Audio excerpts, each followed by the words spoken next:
Hello friends, ओम श्री गणेशाय नमः। जय श्री कृष्णा। आप सभी का स्वागत है आपके अपने यूट्यूब चैनल पर। फ्रेंड्स, आज हम आपको इस वीडियो में बताने जा रहे हैं बच्छ बारस की शुभ मुहूर्त, पूजा विधि, व्रत कथा, महत्व के बारे में।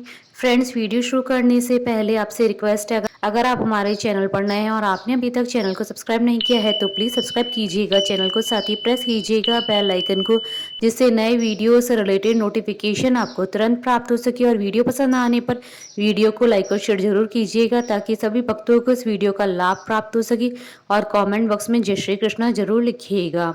बच्छ बारस का त्यौहार हर साल भाद्रपद महीने की कृष्ण पक्ष की द्वादशी तिथि को मनाया जाता है। इस दिन सुहागन स्त्रियां अपनी पुत्र की लंबी आयु के लिए व्रत रखती है। यह व्रत जन्माष्टमी की 4 दिन बाद मनाया जाता है। इस बार यह व्रत 11 सितंबर 2023 सोमवार के दिन रखा जाएगा। इस व्रत को गोवत्स द्वादशी के नाम से भी जाना जाता है। इस दिन विशेष रूप से गाय माता की पूजा की जाती है और उनसे अपने संतान की लंबी आयु की कामना की जाती है। इस दिन गौ माता और बछड़े की पूजा करने का विधान है। ऐसी मान्यता है कि इसी दिन भगवान श्री कृष्ण पहली बार वन में गाय चराने के लिए गए थे। इस दिन चाकू से काटी गई वस्तुएं, गेहूं, जौ और गाय के दूध से बनी चीजों का सेवन निषेध होता है। एक दिन पहले ही रात्रि को बछवारस के लिए मूंग, मोठ, चने और बाजरा भिगोकर रख दिया जाता है। उसे भिजोना कहते हैं। फ्रेंड्स, अब आइए जानते हैं बच्छ बारस की शुभ मुहूर्त के बारे में। हिंदू पंचांग के अनुसार साल 2023 में बच्छ बारस का पर्व 11 सितंबर 2023 सोमवार के दिन भाद्रपद कृष्ण द्वादशी तिथि प्रारंभ होगी 10 सितंबर 2023 को रात्रि 9:28 पर और भाद्रपद कृष्ण द्वादशी तिथि का समापन होगा 11 सितंबर 2023 को सुबह 11:52 पर। पूजा का शुभ मुहूर्त रहेगा सुबह 4:32 से सुबह 6:03 तक। फ्रेंड्स, अब आइए जानते हैं बच्छ बारस की पूजन विधि के बारे में। बच्छ बारस के दिन पुत्रवती स्त्रियां व्रत रखती है और गाय और बछड़े की पूजा करती है। बच्छ बारस से एक दिन पहले रात्रि को बच्छ बारस के लिए मूंग, मोठ, चने और बाजरा को भिगोकर रख दिया जाता है। फिर प्रातःकाल स्नान आदि के बाद पूजा से पहले उसे कढ़ाई में छोंककर पका लिया जाता है। व्रत रखने वाली स्त्री को बच्छ बारस के दिन प्रातःकाल स्नान आदि से नित्य क्रिया से निवृत्त होकर स्वच्छ कपड़े पहनने। यदि आपके घर पर बछड़े वाली दूध देने वाली गाय है तो उसे बछड़े के साथ स्नान कराए। फिर गाय और उसके बछड़े को नया कपड़ा ओढ़ाकर हल्दी चंदन से तिलक करे और फूलों की माला पहनाए। अगर संभव हो तो उनके सींगों को भी सजाए।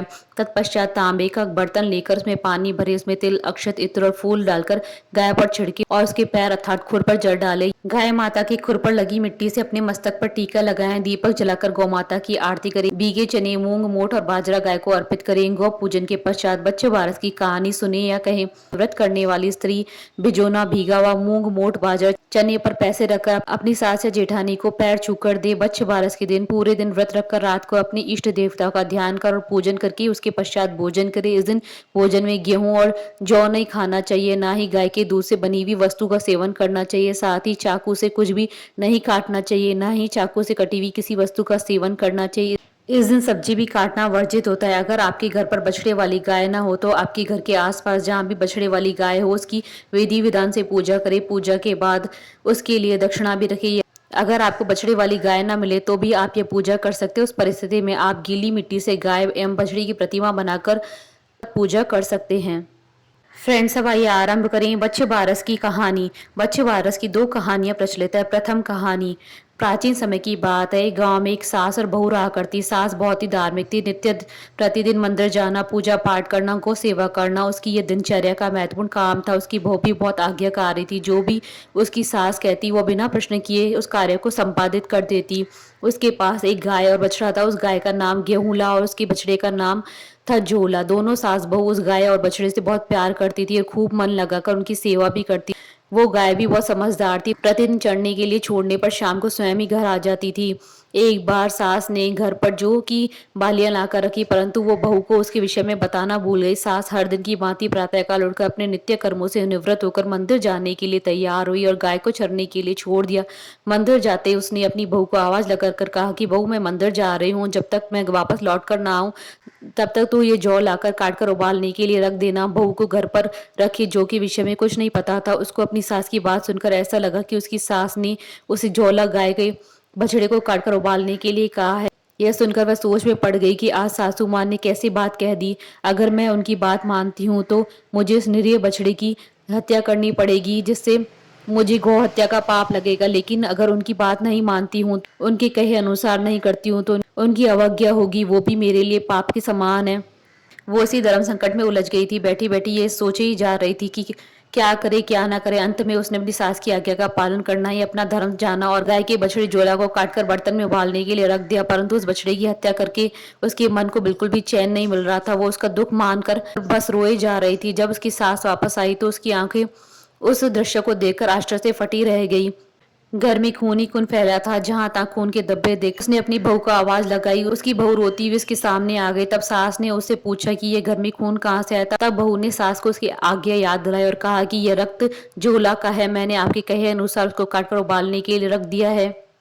बहू की यह बात सुनकर सास ने उससे कहा, मैंने तुम्हें घर में रखी जौ काटकर उबालने के लिए कहा था, ना कि गाय के बछड़े जोला को काटकर उबालने के लिए कहा था। यह सुनकर बहू अपनी सुध बुध खो बैठी। उसकी सास का भी दुख के मारे बुरा हाल हो गया। तब सास ने हिम्मत करके अपनी बहू को संभाला और उसे अपने साथ अपने इष्ट देव के मंदिर में लेकर गई। वहां पहुंचकर दोनों सास बहू हाथ जोड़कर उनके आगे खड़ी हो गई। उनके सामने बारंबार माथा टेक कर नाक रगड़कर बहू की उस गलती के लिए क्षमा मांगने लगी। सास ने कहा, हे प्रभु, मैंने सदा ही आपका ध्यान और पूजन सच्ची श्रद्धा और भक्ति के साथ किया, हमेशा धर्म का पालन किया है। मेरी आपसे विनती है कि यदि मेरी बहू ने यह सब कुछ जानबूझकर किया होता तो उसे सजा दो। अगर उसे यह भूलवश हुआ है तो उसे क्षमा करो। उस बछड़े को पुनः जीवित कर दो। दोनों सास बहू मंदिर में भूखी प्यासी ईश्वर का ध्यान करती रही।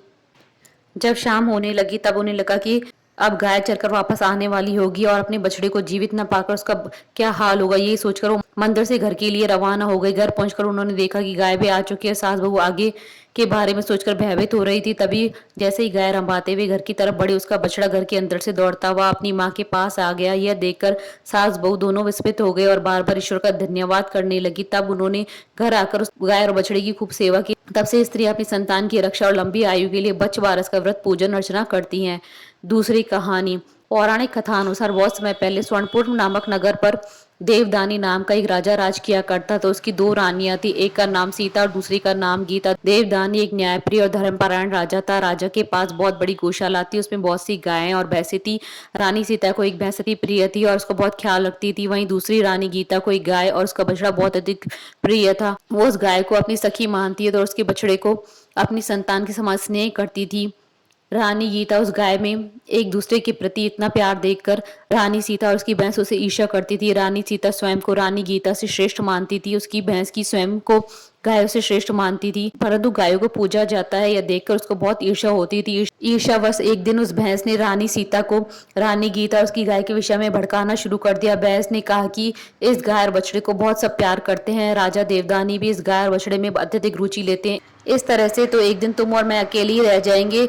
सभी उस गाय बछड़े और रानी गीता को सम्मान देंगे। उसकी बातें सुनकर रानी सीता को क्रोध आ गया और असुरक्षा की भावना से ग्रस्त होकर उसने मौका पाते उस गाय के बछड़े को काटकर गेहूं के ढेर के नीचे दबा दिया। अपने बछड़े को ना पाकर वो गाय दुखी होकर आंसू बहाने लगी। उसको दुखी देखकर रानी गीता भी व्यथित हो उठी। रानी ने सेवकों को उस गाय के बछड़े को खोजने के लिए कहा, परंतु उसका कोई पता न चल सका। ऐसे में कुछ दिन बीत गए। एक दिन राजा जब भोजन करने बैठा तो राजा को भोजन में बहुत सी बुरी दुर्गंध आने लगी। उसे सभी तरफ रक्त और मांस दिखाई देने लगा। यह देखकर वो भोजन से उठ गया। जैसे ही वो भोजन से उठकर बाहर की तरफ आया तभी बाहर रक्त और मांस के टुकड़ों की बारिश होने लगी। यह सब देखकर राजा बहुत परेशान उठा। उसे कुछ भी समझ नहीं आ रहा था कि ऐसा क्यों हो रहा है। तब वो अपने गुरु के पास गया। उसके गुरु बहुत ही ज्ञानी और सिद्ध पुरुष थे। उन्होंने अपने तपोबल से जान लिया था कि रानी सीता ने भैंस के भड़काने और असुरक्षा के भाव के कारण गाय के बछड़े को मारकर गेहूं की ढेर के नीचे दबा दिया। उन्होंने राजा देवदानी को कहा कि हे राजन, तुम्हारी रानी ने एक भैंस की बातों में आकर गाय के बछड़े की निर्मम हत्या करके गेहूं के ढेर के नीचे दबा दिया है। यह सब उसी का परिणाम है। जल्दी बच्चे बारस आने वाले है। उस दिन तुम अपनी रानियों के साथ गाय बछड़े की पूजा करना और भैंस को नगर से निकाल देना। राजा ने आकर सारी बात अपनी रानियों से कही। राजा की बात सुनकर रानी सीता को अपनी भूल का एहसास और उसने प्रायश्चित करने का निश्चय किया। राजा ने उस भैंस को नगर के बाहर छुड़वा दिया। बच्चे बारस के दिन पूरे विधि विधान से राजा और रानियों ने गाय और बछड़ी का पूजन किया। उस दिन कोई भी कटी हुई वस्तु का उपयोग नहीं किया और ना ही गाय के दूध से बनी हुई चीजों को वस्तुओं का उपयोग किया। रानी सीता ने पूजन करके अपनी गलती के लिए क्षमा याचना की। बच्चे बारस की पूजा के प्रभाव से वह गाय का बछड़ा फिर से जीवित हो गया। उस रानी का पाप भी नष्ट हो गया। बच्चे बारस के दिन गाय और बछड़े के पूजन का विशेष महत्व है। ऐसा करने से संतानवती स्त्रियों की संतान दीर्घायु होती है, उनके प्राणों पर कोई संकट नहीं आता है। बोले भगवान श्री कृष्ण जी की जय, गाय माता की जय। हमारे साथ इस वीडियो में अंत तक बने रहने के लिए आपका धन्यवाद।